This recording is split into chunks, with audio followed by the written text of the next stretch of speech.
What's our vector, Victor?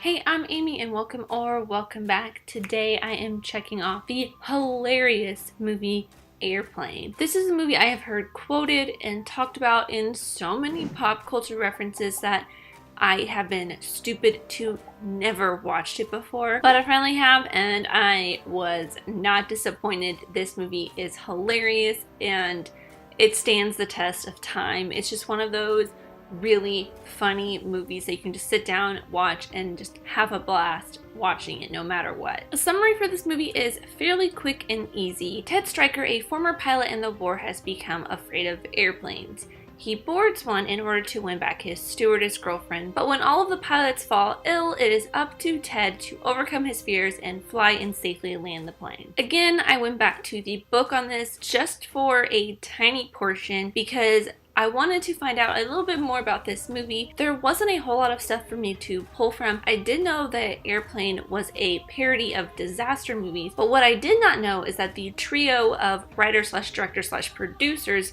who helmed Airplane bought the rights to the film 0 Hour before making this, and basically Airplane follows beat for beat the entire plot of 0 Hour, which, I mean, gives it a very hilarious feel. And something that the trio had said later on didn't really quite carry over as well into their other films because they were just playing so heavily on the tropes of 0 Hour. My thoughts on this are fairly short and brief because there's honestly not really much to Airplane besides the fact that it's just joke after joke after joke. Not that that's bad or anything, it's just all I could do is sit here and just talk about and break down every single joke, but I don't really want to talk about just the jokes. What I wanted to do with this series from the very beginning is break down the history of each movie that is on this list, talk about the different filming and editing and just characters in each movie, because that's my passion. My passion is film history and studying the films, so I might as well do that. But with Airplane, I didn't really find there was much for me to really dig into and study because it basically is just all jokes. That's what it is. It's a parody film.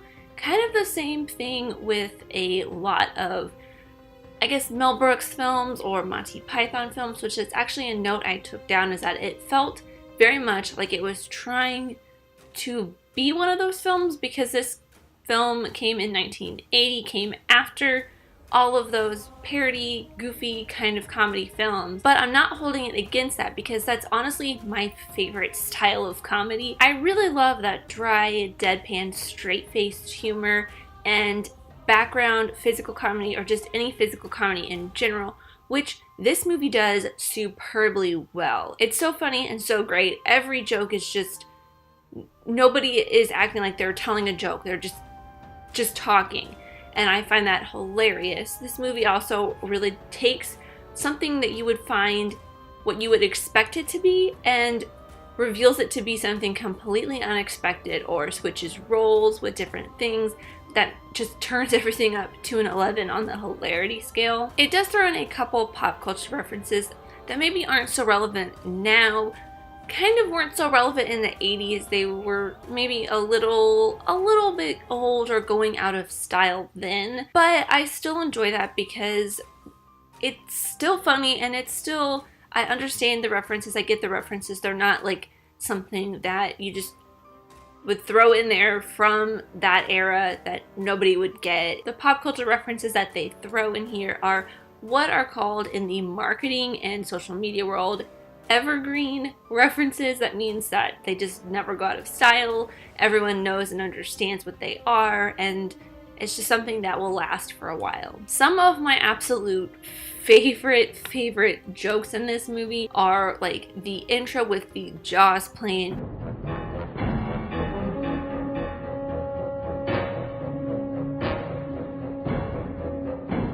The back and forth of the announcers at the airport loading and unloading zone, their dialogue is so funny, it's so offbeat. The background of the doctor at the Mayo Clinic when he is on the phone with Captain Over is hilarious, and it's like just a really funny sight gag. The mechanics working on the airplane is some of my favorite background comedy that is in any of these parody movies. It's so hilarious and so very subtle until you actually just really sit there and look at it. And probably my favorite scene in this entire movie is the pilots all talking to each other as they're getting ready for takeoff. It's just so funny. This isn't the clip I chose for this video, but here's just a little bit of that scene because I find it so hilarious. Departure frequency 123.9er. Roger. Huh? Request vector. Over. What? Flight 209er clear for vector 324. We have clearance, Clarence. Roger, Roger. What's our vector, Victor? The unexpected girls, or girls, I guess they're supposed to be Girl Scouts, fighting in the bar, Ted becoming John Travolta during the Staying Alive dance, Leslie Nielsen's nose growing when he's the doctor telling everybody that they're going to be fine. That's probably another very iconic scene from this movie as well. And the old lady speaking jive to the two black men on the airplane is just probably the greatest thing ever. And here's another clip of that just because it's so funny. Oh, stewardess, I speak jive. Oh, good. He said that he's in great pain and he wants to know if you can help him. All right. Would you tell him to just relax and I'll be back as soon as I can with some medicine? Just hang loose, blood. She's going to catch up on the rebound on the med side. What it is, Big Mama? My mama raised no dummies. I duck a rap.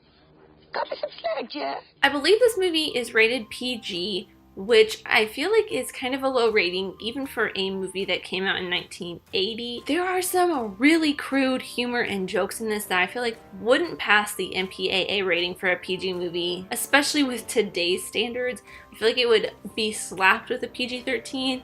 Maybe even, well, maybe not get up to an R level rating because it doesn't have any, it does have nudity in it, which I actually forgot about that for just a second. So yeah, it probably would get an R, well, I guess probably a PG-13 rating today from the MPAA. There are some jokes in here that were just, I was surprised we're in a PG movie. Let me check. Yes, it is PG. For example, when the little boy comes up to visit the cockpit and the pilots, Captain Hover has some very creepy pedophile comments towards the little boy, and that definitely would not fly today for sure. And another fairly iconic scene I believe in this film is when Elaine turns the autopilot on and he starts failing, so she has to pull out his inflatable hose to blow him up manually, and Leslie Nielsen's character walks into her, and it's a rather compromising situation, or it looks like a rather compromising situation, and the innuendo they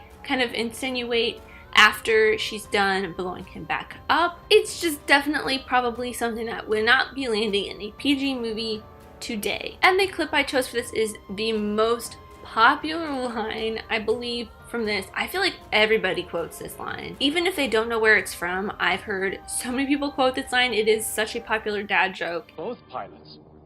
Can you fly this plane and land it? Surely you can't be serious.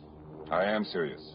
And don't call me Shirley. And that's all I have for Airplane. As always, these are just my opinions, but I would love to know your thoughts in the comments down below. What is your favorite parody movie? Is it Airplane, Airplane 2, any Mel Brooks movies, I mean even Monty Python? And if you would like to know which films I have watched or just follow my progress in general, there is a link to a list down below where I have every single movie I have checked off so far. And for the next movie I'm going to check off, I want to do something a little bit different. So I'm doing the Hiro Miyazaki classic, Spirited Away. And thank you guys so much for watching. I really truly do appreciate every single one of you. Let me know who you are in the comments down below and let's be friends. And I really hope you guys enjoyed. If you did, please leave a thumbs up and subscribe if you aren't already, because I love talking movies, TV shows, filmmaking, film history, all that kind of fun stuff. And on Tuesday I am starting another new series. It is not going to be as regular as this one, maybe once a month, so definitely check that out. And a brand new episode of the Film School podcast will be up on Monday also. And I hope to see you guys next time. Bye!